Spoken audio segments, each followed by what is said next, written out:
The Woman of Samaria, John 4, 1 through 42. This is a story of using prejudice and how God views everybody as the same. There's traveling by foot during Bible times, and Jesus and his disciples are traveling from Jerusalem to Nazareth, and they're going through Samaria. This was something that is very different for Jews. Jews avoided the Samaritans, who were what they call half-breeds. They would travel long distances to avoid going through Samaria. They considered the Samaritans half-breed because they were deported from Assyria, and they were like half-blood. But Jesus had to go to Samaria, possibly because he had an encounter to make. As he traveled on foot for a long way, he came to a well in Sychar, and he was tired and sat down. At the well, there was a woman that came. Actually, it was in the heat of the day, at noontime. She came to draw water from this well. This well was the only source of water in the city because there are no rivers close by. It was forbidden for men to talk to women by the rabbinic Judaism code, but the Mosaic law allowed men to talk to women. So as the woman approached, Jesus asked her for water.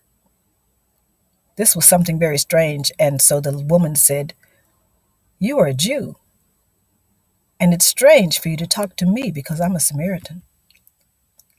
Jesus tells her about living water that he had. The woman wondered, how could he have water when he had no pail? And how could he draw water? But she was inquisitive. She wanted that water that he had that would cause her not to have to come and draw water, not to have to carry that heavy pail, and not have to try to avoid the women during the morning time. She would come in the afternoon when it was hot, when most of the women would not come, because she had a different type lifestyle. While they were talking, Jesus asked her, "Where's your husband?" He didn't rebuke her or fuss at her or anything. He just asked her a question, and he began to tell her the facts. He told her about her life. She told him, "I have no husband." He said, "You're true. That's true. You've had 5, and the man that you're living with now is not your husband." As they were talking, she changed the conversation, and they began to talk about worship, the worship controversy. She told him, she says, "Our fathers worshipped on this mountain, and you Jews say that in Jerusalem, this is the place where you should worship." The Samaritans and Jews disagreed over where God should be worshipped. The Samaritans were wrong, and the Jews were right. And the scriptures validate that in 2 Kings, in Deuteronomy, and 2 Chronicles.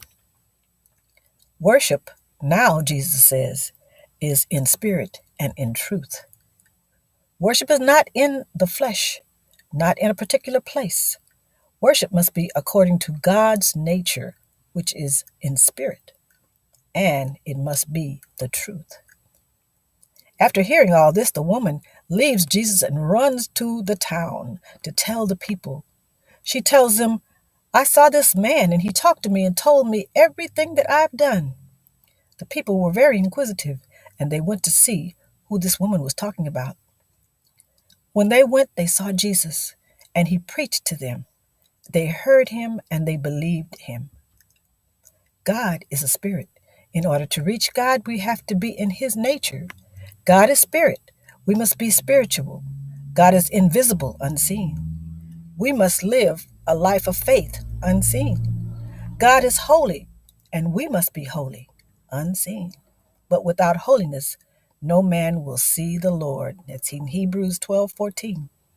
We must be the kingdom, Christ in us, in the kingdom, which is the church. to be able to reach the kingdom, which is heaven. This is our ultimate goal. The honest heart. No one knows the mind of another person. As we seek to tell someone about Jesus, we need to do our part, being an example of living spiritually and allowing the Holy Spirit to do His work.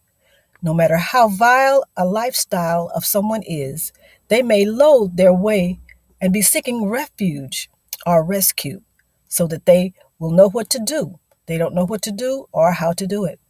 In the love and compassion of Jesus, we can sometimes aid someone in their quest for a life of peace in the Lord. There's no greater existence than that. It just doesn't get better than that.